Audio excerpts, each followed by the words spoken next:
Everyone, good morning and welcome back to my channel. আমি দেবী আর আমার এই ছোট্ট পরিবারে তোমাদের সবাইকে অনেক ওয়েলকাম আর অনেক অনেক ভালোবাসা জানিয়ে শুরু করছি আমার আজকের এই ভিডিওটা। আশা করছি ভিডিওটা তোমাদের একটু হলেও ভালো লাগবে আর আমার এই ভিডিওটাতে তোমরা লাস্ট অবধি সবাই আমার সাথে থাকবে, এটাই তোমাদের কাছে আমার অনুরোধ। তো এখন ঘড়িতে বাজে মোটামুটি সকাল 7টা সাড়ে 7টার মতো, আর এখন থেকেই আমি তোমাদেরকে সাথে নিয়ে আমার আজকের ভিডিওটা স্টার্ট করলাম। আই হোপ আমার আজকের ভিডিওটা তোমাদের একটু হলেও ভালো লাগবে।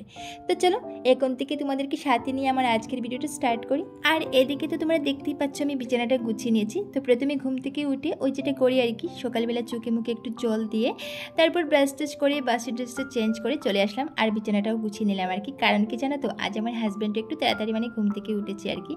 তো বিছানাটা ওইদিকে গুছিয়ে নিলাম আর ওইদিকে ড্রেসিং টেবিল বা বিছানার হেড বলো সব কিছু মোটামুটি একটু হালকা পাতলা ডাস্টিং করে নিচ্ছি আর কি, ওই হ্যান্ড ডাস্টারটা দিয়ে। আর এটা দিয়ে না পরিষ্কার করতে বেশ আরাম লাগে আর কি, তাড়াতাড়ি পরিষ্কার হয়ে যায়। আর সবসময় যদি সবসময় বলতে কি মধ্যে মধ্যে যদি ওই ডাস্টিংটা করো আর কি, তাহলে যে কোনো জিনিস খুব তাড়াতাড়ি নোংরা হয় না। আর ওই যে দেখতে পাচ্ছ যে বিছানার সাইডে সাইডে যে ফুলগুলো লাগানো আছে আমার, তো সেগুলোও মোটামুটি একটু হালকা পাতলা ডাস্টিং করে নিচ্ছি। আর না হলে কি হয় জানো তো, ওই ধুলাবালুগুলো এসে ফ্যানের বাতাসে এসে খুব তাড়াতাড়ি ধুলাবালুগুলো আটকায় আর কি এটার মধ্যে। তো একটু হালকা পাতলা ডাস্টিং করলে কিন্তু বেশ পরিষ্কারই থাকে। আর এদিকে দেখো ঘরটাও একটু ঝাড় দিয়ে দিচ্ছি, কারণ হচ্ছে কিছুক্ষণ পর ঘরটা মুছবো আর কি। আর কিছু কাছাকাছিও আছে আজ। আর কদিন থেকে যা রৌদ্র দিচ্ছে না, কি বলবো তোমাদের, তো একদম সহ্যই করা যাচ্ছে না। আবার আজ সকালবেলা হালকা হালকা মেঘলা ভাব দেখলাম, তবে সেটা মেঘলা ভাব না কুয়াশা কিছু বুঝতে পারছি না। তবে যাই হোক, মেঘলা ভাবই হোক আর কুয়াশাই হোক, গরম কিন্তু কোনোভাবেই কমছে না। তো এবার ঘরটা ঝাড় দিয়ে ঘরটা মুছে কিছু কাছাকাছি আছে সেগুলো করবো আর কি। কিছু কাপড় কেচে দেবো, আরও কিছু কাজ আছে সেটাই করবো আর কি। রান্নাঘর পরিষ্কার করবো, আরও এটা আছে আর কি। তো যতটুকুখানি পারি আর কি সেটা তোমাদের সাথে শেয়ার করবো। আর এদিকে দেখো আমি রান্নাঘরের গ্যাসটা একটু মুছামুছি করছি। আর এটা যে শুধু আমি রান্না করার পরে করি সেটা কিন্তু নয়, আমি কিন্তু রান্না করার আগে একবার গ্যাসটা মুছি, তারপরে একবার।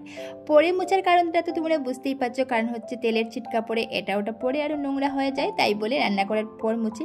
তবে রান্না করার আগে মোছার কারণটা হলো কি জানো তো, ওই যে রাতের বেলা বলো আর দিনের বেলায় বলতে পারো, টিকটিকি তারপর ককরোচ ওগুলো হাঁটাহাঁটি করে কখন বা পটি করে দেবে। আর পটি নাই করুক, তবু কি জানো তো আমার কেমন যেন একটা লাগে, তাই রান্না করার আগে একবার মুছি, রান্না করার পর তো আর মুছতেই হয় আমাকে। আর এদিকে তো দেখতেই পেয়েছো কিছু মটর আমি ভিজিয়ে রেখেছি, কারণ হচ্ছে মটর আলুর একটা সবজি বানাবো আর কি। তারপর কিছু বাসন ছিল আমার, ওই যে কড়াই তারপর কুকার ওগুলো সব একটু ভালো করে মেজে নিলাম একটু পরিষ্কার করে।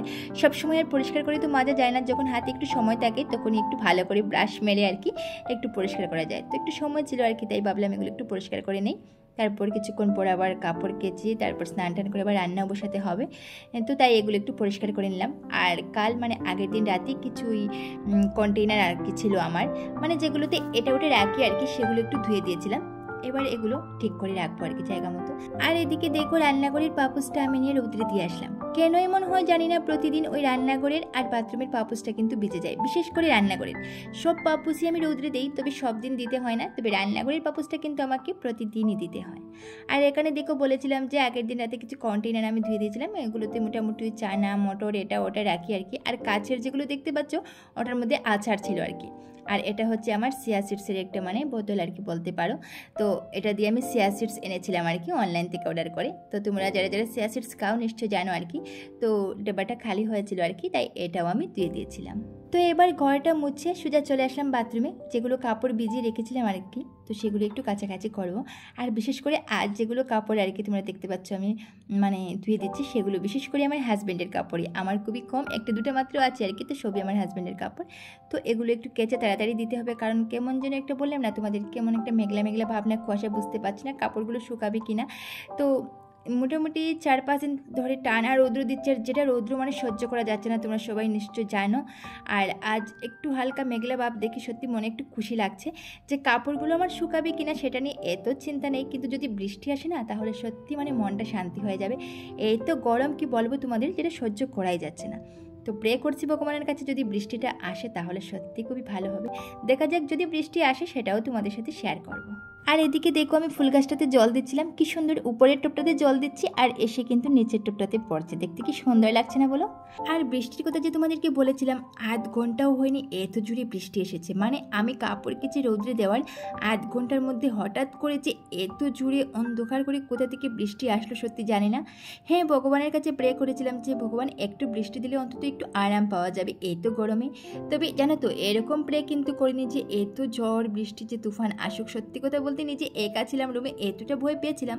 আর জানো তো এত তুফানে এত বৃষ্টি দিয়েছিল, সত্যি কথা বলতে অনেক লোকের কিন্তু অনেক ক্ষতিও করেছিল। অনেক বড় ঝড় বৃষ্টি তুফান মানে হয়েছিল আর কি আজ।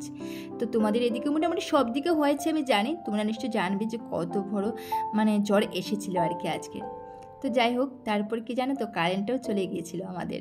তো মোটামুটি কারেন্ট চলে গিয়েছিল ওই 12টার দিকে, আর আস্তে আস্তে মোটামুটি রাত্র 7টা সাড়ে 7টার মতো বাজে তখনই এসেছিলো আর কি। তো চলো আজকে কি রান্না বান্না করলাম সেটা একটু তোমাদের সাথে শেয়ার করি। তো আজ আমি রান্না করব কারকলপুর, সাথে থাকবে কুমড়ের পাতা দিয়ে শীতলের বড়া। তো তোমরা কে কে কুমড় পাতা দিয়ে শীতল বড়া খেতে ভালোবাসো একটু বলবে তো কমেন্টে। আর এখানে দেখো আমি কারকলপুর বানানোর জন্য পেস্টটা রেডি করে নিলাম। এখানে দিয়েছি কাঁচা লঙ্কা আর অল্প সাদা সর্ষের কালো সর্ষে। যেহেতু খুব গরম তাই সর্ষেটা আমি একদম অল্প পরিমাণে দিলাম। আর এখানে দেখো আমার এক দিদি কিছু পিঠে পাঠিয়ে দিয়েছিলেন, তোমার হাজব্যান্ড 2-3টে মতো খেয়েছে আর বাকিগুলো আমি খাবো আর কি। আর পিঠে খেতে খেতে এদিকে আমি কারকল থেকে বিচিগুলো ছাড়িয়ে নিচ্ছি। এটা কোনো রেসিপি নয়, এমনিতেই আর কি আমি যেগুলো রান্না করছিলাম আর কি সেটা তোমাদের সাথে অল্প অল্প শেয়ার করছি। আর জানো তো কুমড় পাতা দিয়ে শীতলের যে বড়াটা, সত্যি কথা বলতে আমাদের বাঙালির কিন্তু খুবই প্রিয় একটা খাবার। আর তাতে কিন্তু কারকলপুরও কিন্তু তাতে পিছিয়ে নেই, সেটাও কিন্তু খুব প্রিয় খাবার বলতে পারো। তো কারকলপুর থাকবে আর সাথে তো কুমড়োর পাতা দিয়ে শীতলের বড়া থাকবে। আর ওই দেখেছিলে তোমরা আমি অল্প মটর ভিজিয়ে রেখেছিলাম, মটরের সবজি করবো আর কি। আর দেখি যদি সময় পাওয়া যায় তাহলে অন্য কিছু রান্না করব, আর না হয় এগুলোই থাকবে। আর আজকে যে আমি কারকলপুরটা বানিয়েছিলাম সেটা বলতে পারো বিশেষ করে শুধু পেঁয়াজ বাটা দিয়েই বানিয়েছিলাম। মানে সাদা সর্ষে কালো সর্ষে একদম অল্প পরিমাণে দিয়েছিলাম ওই গরমের জন্য আর কি, আর পেঁয়াজ বাটাটা একটু বেশি দিয়েছিলাম। তো পেঁয়াজ বাটা দিলে তেমনটা ক্ষতি করে না আর কি তাই। আর আরেকটা জিনিস তোমরা লক্ষ্য করবে, যারা আমার আগের ব্লগগুলো দেখেছো নিশ্চয়ই জানো তোমরা যে আমি যে কোনো বড়া বানাই বা যেটাই বানাই আর কি, তাতে কিন্তু আমি বেসন টেসন দিই না।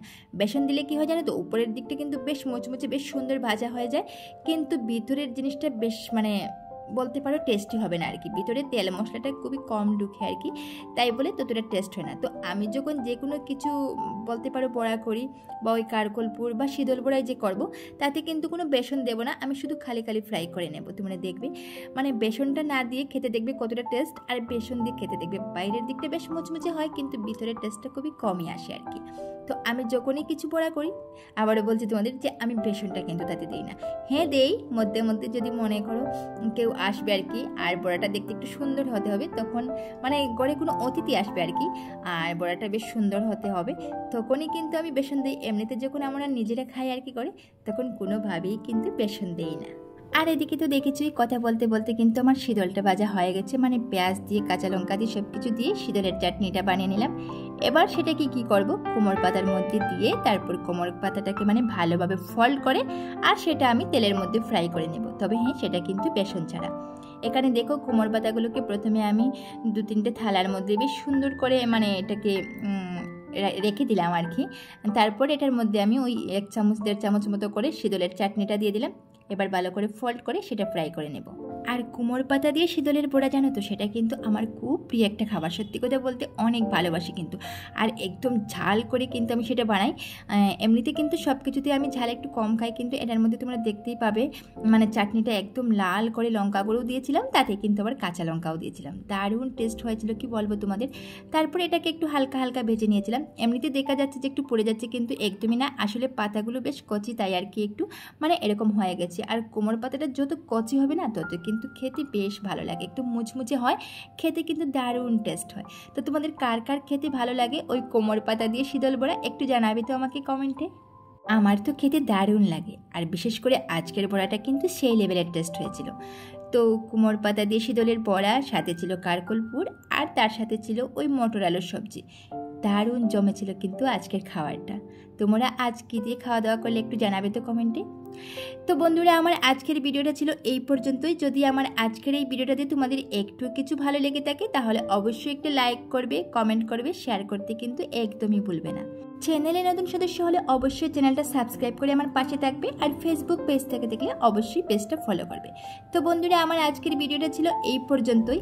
আশা করছি যারা আমার আজকের এই ভিডিওটা দেখতে দেখতে ভিডিওর লাস্ট অবধি চলে এসেছো, একটু হলেও কিন্তু তোমাদের আমার আজকের এই ভিডিওটা ভালো লেগেছে।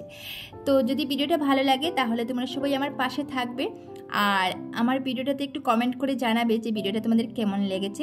জানো তো, তোমাদের করা একটা লাইক, একটা কমেন্ট আমাকে কিন্তু নেক্সট ভিডিও নিয়ে আসতে অনেকটাই মোটিভেট করে। তো আজকের মতো ভিডিওটা এখানেই এন্ড করছি। ফিরছি খুব তাড়াতাড়ি আরো একটা নতুন ভিডিওর সাথে। ততক্ষণে তোমরা সবাই খুব ভালো থাকো, সুস্থ থাকো।